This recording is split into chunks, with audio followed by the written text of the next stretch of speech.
Então, muito bom dia, gente. Vamos dar continuidade aos nossos estudos. Então, estamos aqui nessa passagem da Bhagavad Gita, né, bem no meio do capítulo 6, né, onde Krishna vem descrevendo algumas coisas a respeito da prática da meditação. Hoje vamos seguir diretamente com os versos do ponto onde a gente parou.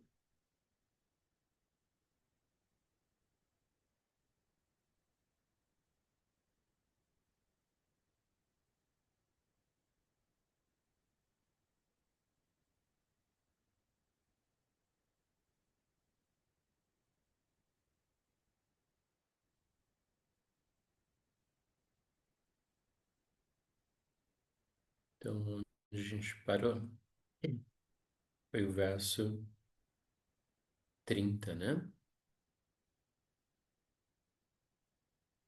Deixa eu me lembrar.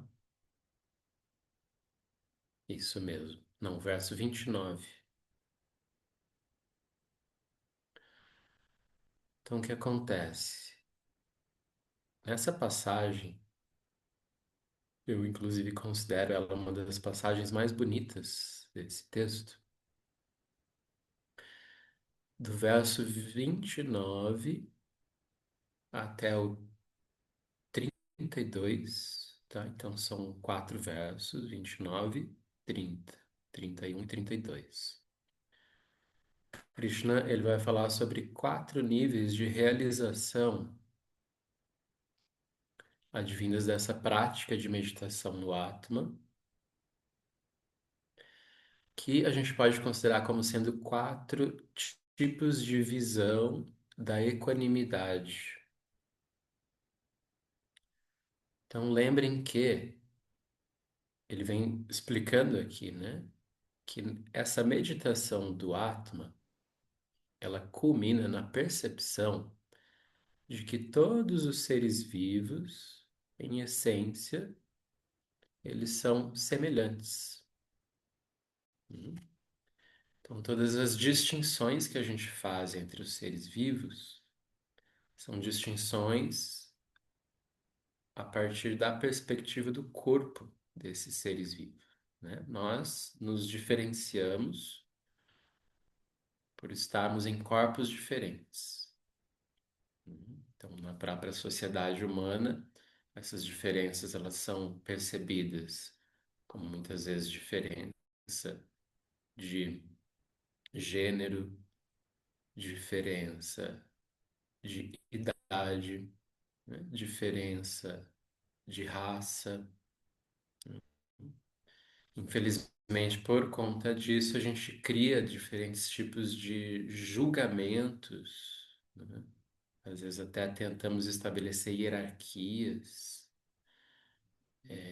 segregações, por conta de toda a tendência que o ser humano tem de se fixar exageradamente nessa identidade que ele cria a partir do corpo que ele tem, né? Então, é muito comum a pessoa criar uma identidade racial, uma identidade de gênero, uma identidade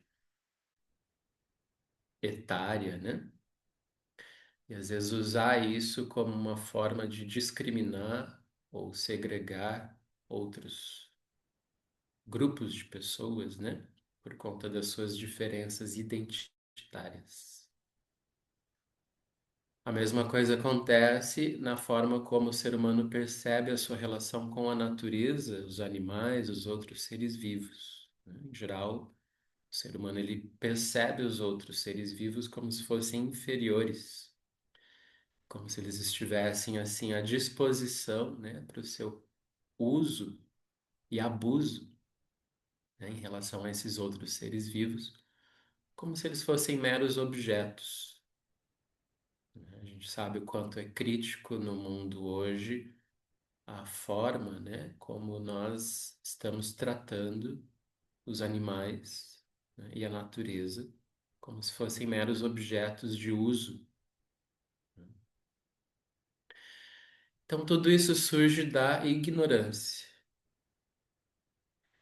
E Krishna diz que essa ignorância ela vai sendo curada quando a pessoa, ao recobrar sua visão espiritual, ela percebe a sua igualdade em relação a todos os outros seres vivos. E aqui então, Krishna ele vai trazer quatro níveis de realização dessa igualdade, dessa equanimidade. Então, essa é uma passagem muito bonita e muito inspiradora.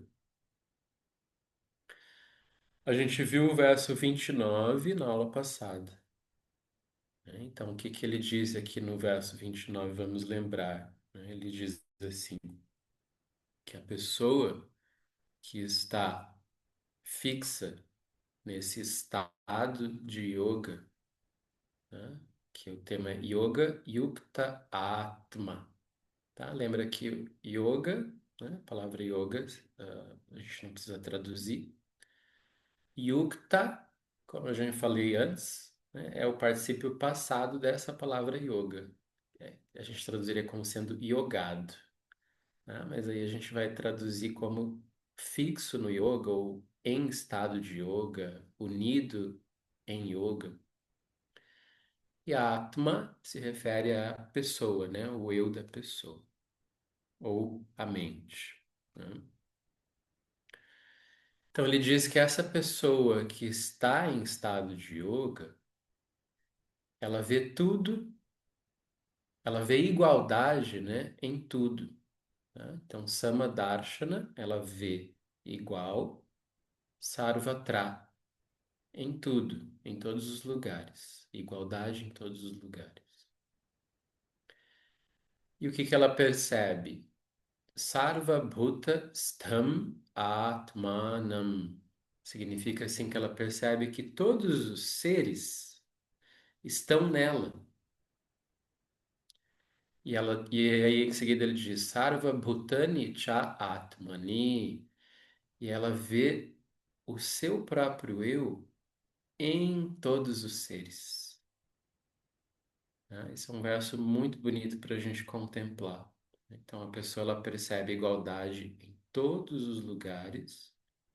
Ela vê todos os seres como estando nela mesma e ela vê ela mesma estando em todos os seres, tá? Então, esse é um primeiro nível que ele fala aqui da realização da equanimidade. Aí, o verso 30, Krishna conecta essa visão de equanimidade com a percepção do próprio princípio espiritual único, que é ele. Ele está representando esse princípio espiritual absoluto, né? Então veja só como ele descreve aqui. Ele diz assim: para essa pessoa que me vê em todos os eus espirituais e vê todos os eus espirituais em mim, tá? Krishna está dizendo isso, né? A pessoa vê todos, me vê em todos os eus e vê todos os eus em mim. Aí ele diz assim: eu não estou perdido para ela e nem ela está perdida para mim, né? Então, Krishna traz essa ideia de uma comunhão, né? Então, essa pessoa ela não se perde da visão de Deus e tampouco Deus, né, perde, entre aspas, né, a visão, a percepção dessa pessoa. Vamos ver aqui no sânscrito. Então, ele diz assim: Yaha é aquele. Mam pashyati, que me vê, né? Então, pash é uma das formas do verbo ver. Aí vocês podem perguntar, nossa, mas tem tantas formas de para descrever o verbo ver, né? Tem drish, que quer dizer ver, né? Pash quer dizer ver. O próprio termo gnana, né? Perceber, conhecer. E é assim mesmo, tá? da mesma forma como no português. A gente tem ver, olhar, enxergar, né? São várias formas de dizer, de se referir a esse ato de enxergar, né? Então, yaha, mam, pashyati, sarvatra, de novo, tá? Sarva em todos tra lugares. Então, aquele que me vê em todos os lugares,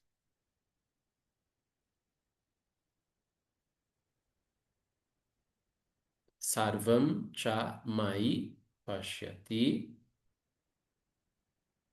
que vê tudo em mim, tasyaham na pranashyami. Ele diz assim: para esta pessoa, aham, eu não estou perdido. Na pranashyami, tá? Eu não estou perdido. Sa chame na pranashyati.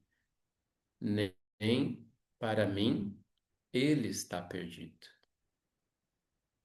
né? Então, o que que Krishna está dizendo aqui? Entendam, a nossa ignorância, a nossa condição existencial nesse mundo é uma condição de separação, de isolamento, né? A gente pode entender que o nosso ego, ele é uma espécie de membrana que nos isola do restante do mundo e de todos os outros seres, né? Ou pelo menos ele dá essa impressão de isolamento.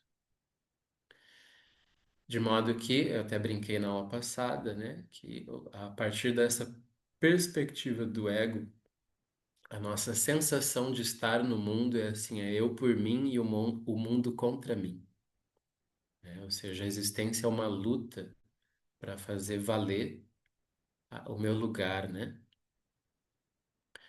Então, isso é justamente o oposto da experiência de comunhão espiritual que faz com que a pessoa perceba um estado de unidade, né, com tudo que existe.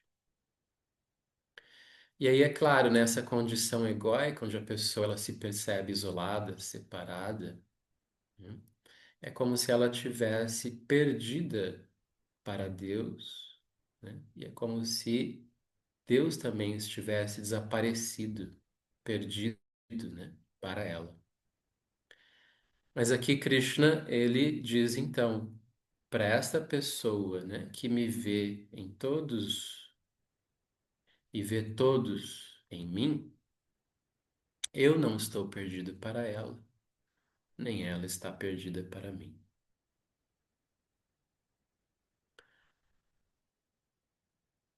Aí vamos ao verso.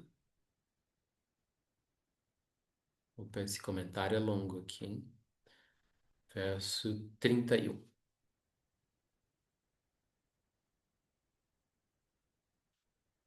Aí ele diz assim: o yogi fixo na unidade me adora como aquele que reside em todos os seres. Aí ele diz: ele permanece em mim, em qualquer condição que ele viva, né? Então vejam só, né? Este yogi, sa yogi, mai vartate, quer dizer assim, ele vive em mim. Sarvatha vartmano api, onde quer que ele esteja, né? Então, assim, essa pessoa ela pode estar em qualquer lugar desse universo, mas ela tem a consciência de que ela vive em Deus.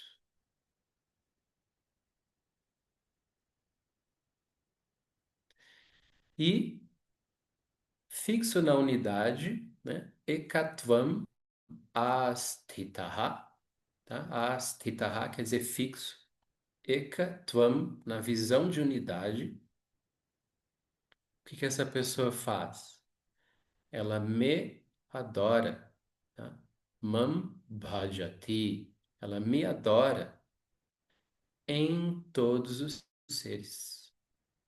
Né? Então, o que que ele está trazendo aqui, né? É muito comum, às vezes, nas religiões, quando se pensa em Deus como algo transcendente, algo que está assim para além, né, de toda a experiência desse mundo, a gente muitas vezes pensa assim que a gente busca Deus desprezando o mundo e todos os outros seres, né? Como se a gente pudesse ter uma relação direta assim só com Deus que não passa, né, pela nossa relação com o mundo e com os outros seres.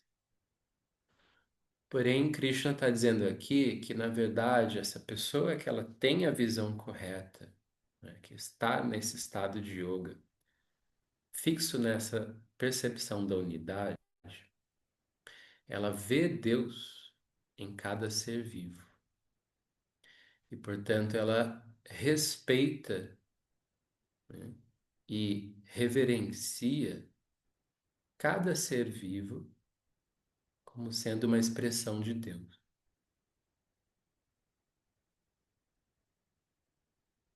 Ok? Então, isso é uma parte muito bonita aqui também, né?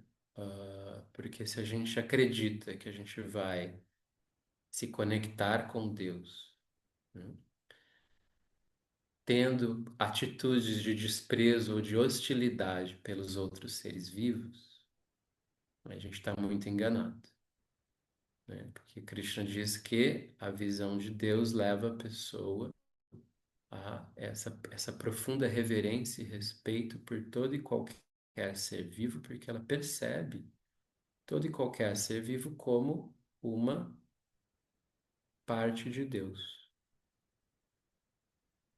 né? Então, por isso ele diz: Yah mam bhajati sarva bhuta sthitam. Essa pessoa me adora ou me reverencia, é devotada a mim em todos os seres, né? Me percebendo em todos os seres.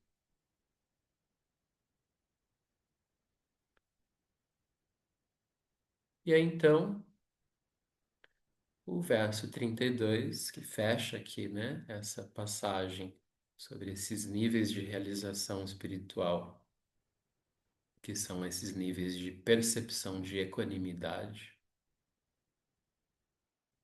No verso 32, Krishna então diz assim: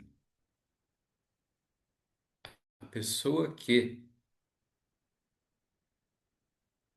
em virtude da similaridade dos eus espirituais em todos os lugares, vê o prazer ou a dor como o mesmo em todos os lugares, esse yogi, ó Arjuna, é considerado o mais elevado, né? Então, em virtude da sua percepção de igualdade entre todos os seres, essa pessoa reconhece que todos os seres têm a mesma experiência de prazer e dor, né? Aí a gente sai também daquela condição egóica de pensar assim que os meus problemas são sempre os maiores, os piores, né? E os meus problemas são sempre os mais urgentes a serem resolvidos.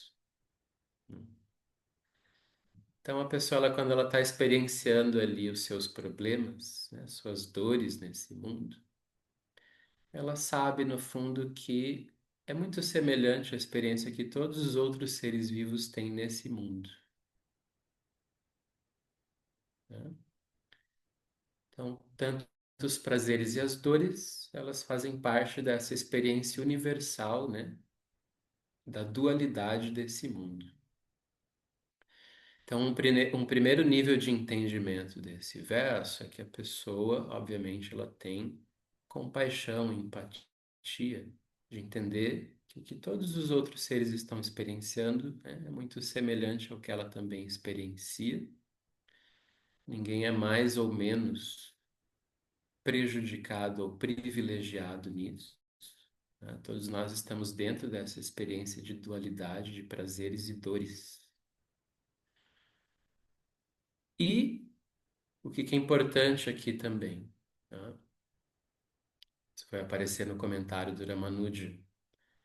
Ele diz que, como esse yogi ele está experienciando a realização do Atma, ele também reconhece a condição inerente de liberdade do Atma em relação a todos os prazeres e dores desse mundo dual. E, portanto, ele é capaz de perceber também que, em essência, todos os seres vivos, tá? No seu status ali, né? Essencial enquanto seres espirituais, todos esses seres vivos também são potencialmente livres da dualidade de prazer e dor. Uhum.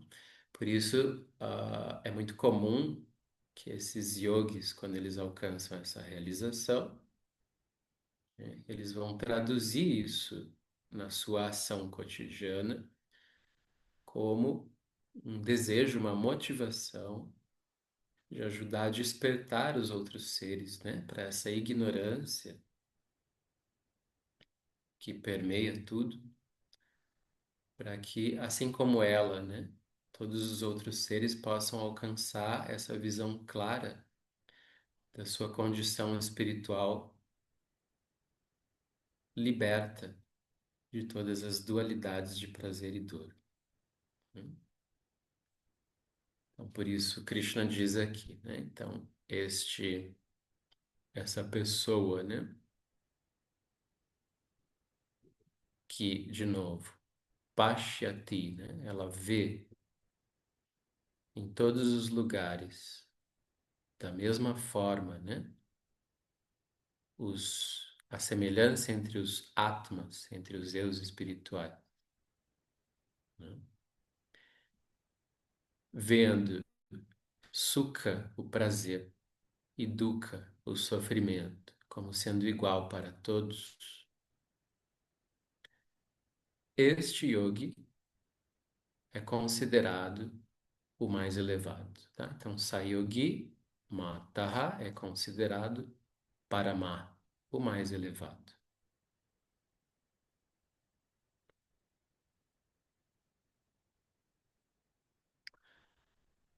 Ok?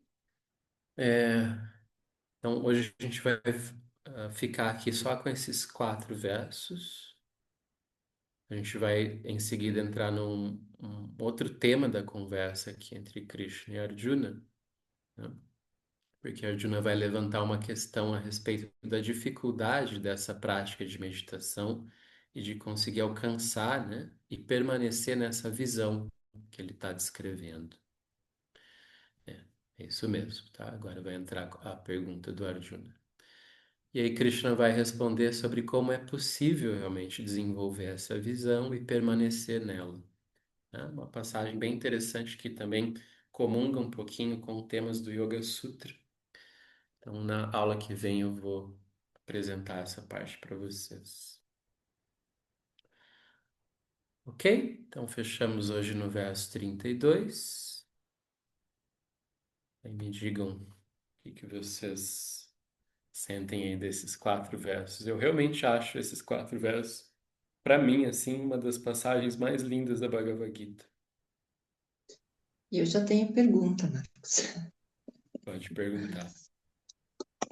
Bom, eu estava observando que ele diz assim: a gente não perde a conexão e Deus também não perde a conexão com a gente. Na verdade, eu acho que ele não perde a conexão com a gente, nós é que perdemos a conexão com ele, né? De alguma forma, a gente entra meio que no modo off, é como se ele fosse, digamos, uma grande usina, tá lá e eu vou aqui e apago a luzinha, né, da minha lâmpadazinha, vou lá e dou um off nela. É assim que eu sinto, né? Porque ele está sempre presente, né? Então, ele não se perde, a gente perde. Ok. Mas aí eu fico pensando o seguinte: quando a gente olha e diz, a gente tem que ver todos os seres como sendo parte de Deus. E como que a gente vai olhar um assassino, um ladrão, enfim, um malfeitor, vendo ele como parte de Deus? Se a gente sempre, e pelo menos eu, posso dizer assim que eu sempre tive esse conceito de que Deus é bom. Aí quando a gente olha um malfeitor, ele não é bom. Como que eu vou ver Deus nele? O que que Deus está fazendo nele? Ou o que que Deus não está fazendo nele? Talvez, provavelmente, não está manifestado, está nele de forma inconsciente, oculta, sei lá, mas não está manifestado. Seria isso? Porque é difícil você olhar uma pessoa fazendo certas atrocidades por aí e ver ele como parte de Deus. Sim. A E gente aí? precisa transcender essa visão da dualidade, né? Entendendo que toda essa dualidade e essas tramas que a gente vê no mundo, né? De forças entre o bem e o mal, pessoas buscando, né? O bem, outras pessoas às vezes causando o mal. Isso no fundo, do ponto de vista do universo, é considerado uma lila. É como se isso tudo fosse uma grande peça, um teatro, né? E os seres todos estão vestindo personagens. Então, de modo que apenas temporariamente pessoas ocupam esses papéis de vilões, né? É muito comum até, vamos assim, trazer um pouco nas novelas, né? É bem comum que tem aquele ator assim que faz muito bem o personagem da pessoa má, né? E aí ele tá lá fazendo todo aquele personagem de mal. Aí é comum quando ele vai às vezes para a vida real dele, né? As pessoas olham e ficam com aquela impressão de que ele é aquele personagem mau, né? Mas na verdade ele está só cumprindo um papel ali dentro daquele teatro, né? Dentro daquela novela, no caso. Então o que acontece? Temporariamente, devido a todos esses sanskaras, né? Que estão essas definições que se criam ali dentro das marcas mentais de cada ser vivo, eles são meio que obrigados pelas leis maiores do universo, né, a estarem atuando, né, dentro daquele personagem ali, né, que ele está ocupando. Mas isso é uma situação temporária, tá? Isso não é uma coisa fixa, isso vai se modificando com o tempo. É que como a gente não tem uma percepção de tempo muito grande, a gente não consegue perceber a relatividade dessa condição. Uhum. O que é uma coisa bem, assim, chama atenção, é assombroso até quando a gente vai ler as histórias, por exemplo, dos Puranas. Sempre tem passagens onde um grande demônio, ele está atormentando toda a Terra. E obviamente que esse demônio, né, ele personifica ali uma série de más qualidades, né, que geram muita dor e sofrimento para os outros.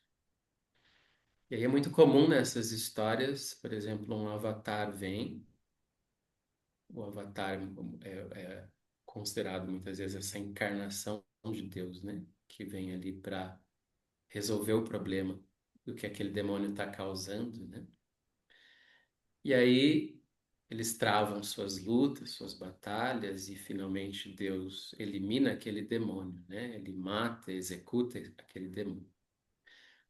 O que é mais curioso nessas histórias é que geralmente quando esse demônio ele é morto, o seu espírito retorna para o plano espiritual e lá no mundo espiritual esse demônio era na verdade um grande amigo de Deus. É como se eles tivessem combinado lá em cima, né? Ó, eu vou descer. Deus diz assim, ó, você vai lá, você vai fazer o papel de demônio, daí eu desço e eu vou lutar contra você. Aí eu vou eliminar, né, a sua demoneidade ali no mundo e depois você volta para cá, né? As histórias, elas são assim. Você vai ler várias histórias dentro dos Puranas que são assim. Aquele ser que era um demônio aqui, ele era um associado íntimo de Deus lá no plano espiritual. Aí ele recebe a bênção de ser morto por Deus, inclusive é considerado uma bênção, né? A pessoa ser morta, né? Por Deus nessa história.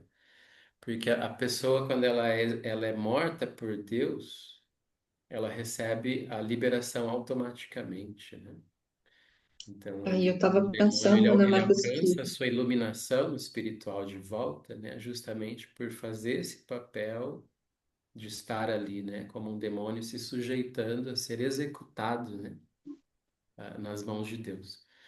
Então, essas histórias, elas são para a gente refletir, né? O que que ele está trazendo. Que, na essência, realmente todos são seres espirituais.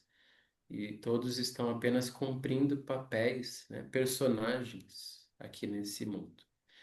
Então, o yogi é Agora essa você vai pessoa que pensar. ele supera essa visão da dualidade, ele vai enxergar essa essência espiritual em cada ser, né?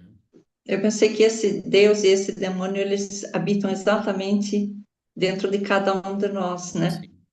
E isso é o despertar, eu acho que é isso que, porque a pessoa, depois que ela desperta para um pouco mais de entendimento, né? A gente aqui está muito longe de ser iluminado, mas sei lá, pelo menos tem uma faísquinha de vez em quando, né, de luz. Ela não vai mais se sujeitar a ter certas atitudes, ela vai conseguir controlar um pouquinho mais, né? Enquanto você falava do demônio e do Deus lutando, eu pensei exatamente nisso, é nisso dentro da própria pessoa. E esse Deus que vem e ele mata esse demônio que está dentro, e aí eles vivem pacificamente, e a pessoa ela vive em paz. É que é muito difícil de colocar. E eles põem isso como sendo dois personagens externos, acho que porque a gente olha muito para fora, né? A gente não olha para dentro. Pelo menos foi assim que eu entendi. Mas daí também faz, essas histórias fazem com que as pessoas sempre fiquem esperando por um avatar, um salvador, né? Só que esse Uhum. avatar, esse salvador, ele tem que nascer dentro de cada um, porque senão não vai dar. A gente vai estar sempre esperando o externo, Uhum. algo de Exatamente. fora. Essas histórias, elas são objeto de meditação, né? E aí a pessoa, Uhum. ela vai meditar muitas vezes nessas histórias justamente, né? Como sendo, a pessoa se coloca nesse lugar desse demônio que está ali realmente se oferecendo, né? Para ser extirpado, né? Através dessa presença divina que ela evoca, né? Ah, Então ali, as meditações muitas vezes são feitas dessa forma, né? Esses demônios representam qualidades negativas que a gente carrega e a gente vai muitas vezes reconhecer aquilo como presente em nós, a gente se identifica parcialmente com aquilo e oferece, né, essa má qualidade para que ela seja realmente dissipada ali pela presença divina que a gente está evocando. É como se fosse uma escuridão, né? Um quarto totalmente escuro e você vai pedindo para que entre um pouquinho de luz ali, né? E aí, a hora que a luz entra, Uhum. já dá para ver o que que tem naquele quarto. E aí dá para começar, a gente vai começar a ver mais coisas, né? A hora que a luz entra, a gente vai ver mais coisas, não E vai o que é ver menos. importante, né? O que é importante para nós? O nosso foco, ele deve estar sempre sobre esse nosso próprio campo, né, Sim. mental. Nunca a gente deveria ficar colocando muito foco, ênfase em julgar outras pessoas, né? O que que essas outras pessoas estão fazendo. A Eu gente não sempre deve penso que ficar fazendo, né, esse tipo de, tentando assim ter esse parecer, né, de o olhar para quão fora, né? é. Eu sempre penso assim, se eu tenho um problema, é porque aquilo tem a ver comigo, porque senão outras pessoas também teriam aquele problema. Eu falo, poxa, por que que o problema está comigo? Eu falei, eu devo fazer parte dele, né? Porque senão esse problema não estaria comigo. Mas ao mesmo tempo, quando a gente olha muito assim a nossa sociedade, vê coisas, coisas que não são bonitas de se ver, ver acontecimentos tristes, enfim, dá a sensação de que a gente está no lugar errado, né? Fala, pô, eu devo estar no lugar errado.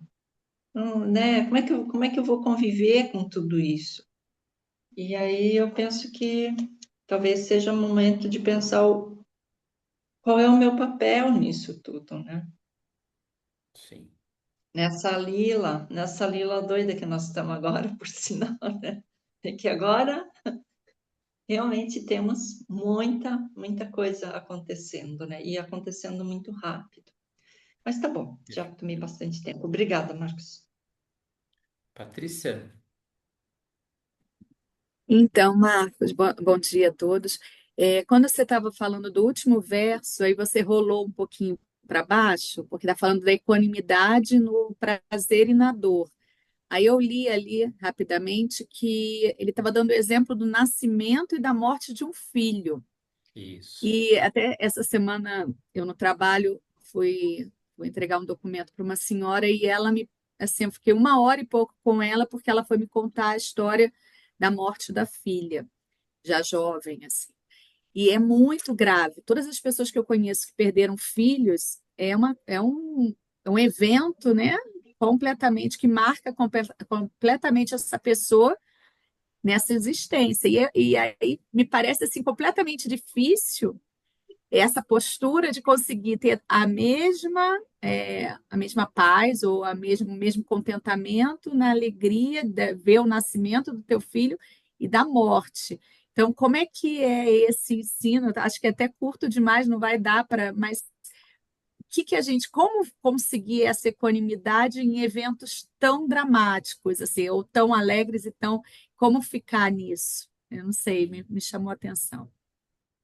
Isso, o que ele traz ali no comentário, né, que você leu rapidamente, depois quem quiser pode ler, ele vai justamente ilustrar com algo que é muito extremo, né? Então ele está citando o que seria assim uma das maiores alegrias da vida de uma pessoa, né, como sendo o nascimento de um filho, uma das maiores dores possíveis da vida de uma pessoa, que seria a perda de um filho, né? Ele justamente traz algo que é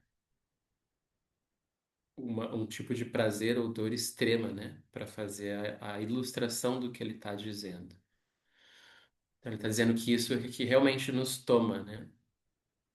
Como sendo uma grande felicidade ou um grande infortúnio na vida. Para esse yogi que alcançou essa visão de igualdade, né? Ele vai conseguir perceber que existe uma dimensão espiritual que é livre, né? Em relação ao efeito prazeroso ou danoso desses tipos de acontecimentos, né?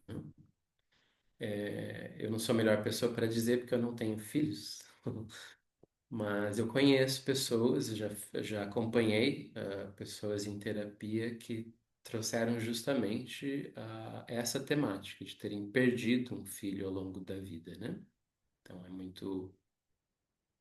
Eu diria assim que para nossa mente a gente não tem essa programação, né? De uma mãe ou um pai nunca pensam que vão perder um filho. Eles pensam assim, eu vou antes, né? O filho vai continuar, eu não vou passar por essa dor de perder um filho.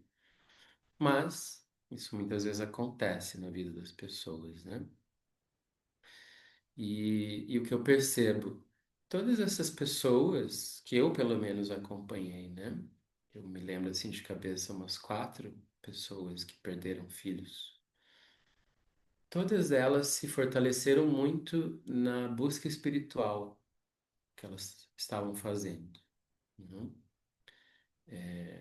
Digamos que o que eu posso te dizer assim é que às vezes quando essas grandes dores acontecem na vida de uma pessoa, elas impulsionam ainda mais a pessoa para uma realização espiritual, digamos assim, superior, né? Digamos que sem aquela dor, às vezes a pessoa não colocaria toda aquela ênfase, né, em galgar ali, né, a sua realização espiritual, mas justamente por causa daquela dor, aquilo é impulsionado. Né? Eu me lembro, inclusive, de uma colega que perdeu um filho e ela tem uma história de que não só esse filho que faleceu, mas também uma outra filha tem um problema degenerativo que tende a levar a uma morte precoce, né? Então, ela perdeu um filho e tem o risco de perder a outra filha. Né? Então, uma pessoa que ela sabe ali que ela está posta numa condição de vida, uma condição de existência, onde ela vai ter que encarar esse tipo de dor, né? E ela realmente tem uma busca, um trabalho espiritual muito forte, muito consistente para poder lidar com isso. E às vezes a gente até se surpreende realmente com a força espiritual que essas pessoas manifestam, né? Porque parece que para a gente aquilo seria uma coisa assim avassaladora, destruidora. Talvez para a pessoa tenha sido em algum momento, mas você percebe que ela às vezes alcança realmente um entendimento profundo que permite com que ela lide, né, com essa impermanência, essa transitoriedade até mesmo de, né, testemunhar ali numa única vida o nascimento e o falecimento de um filho, né? Alguém quer contribuir sobre isso? Só te perguntar no final, e você acha que isso já é uma programação? A pessoa, espiritualmente, a pessoa, ela já é programado para passar por certa. Isso já, ela vem para ir passar, isso já está no para aquele personagem? Ou como é que eles entendem isso? Bom, eu diria que a tradição védica ela tende um pouquinho mais para uma questão que existem coisas que já estão pré-determinadas, né? Nessa experiência de vida. Não sei se vocês se recordam, numa aula lá atrás, eu falei sobre os tipos de karma, né? Prarabdha karma, Sanchita karma, lembram? Né? Então, o que acontece? A visão védica é que todos nós temos ali, né? Um conjunto de sementes que foram plantadas lá atrás, que vão germinando e se manifestando com experiências que não podem ser exatamente evitadas. Tanto experiências de coisas que vêm para nos satisfazer, como experiências que às vezes vêm para nos gerar algum tipo de incômodo, isso já está ali previsto, digamos assim, né? Dentro desse percurso de uma experiência necessária, uma experiência que vai fazer parte, ela vai te provocar em alguma questão importante ali da tua vida. Né? Então, na visão védica existe isso, né? Por um lado, é um tipo de determinismo, mas isso não é uma coisa fixa, porque cada coisa que a pessoa está podendo manifestar ou despertar, né? Nesse exato momento da sua vida, vai ao mesmo tempo reformulando esse conteúdo, né? Essa bagagem kármica e vai criando uma outra configuração para aquilo. Obrigada, Mar.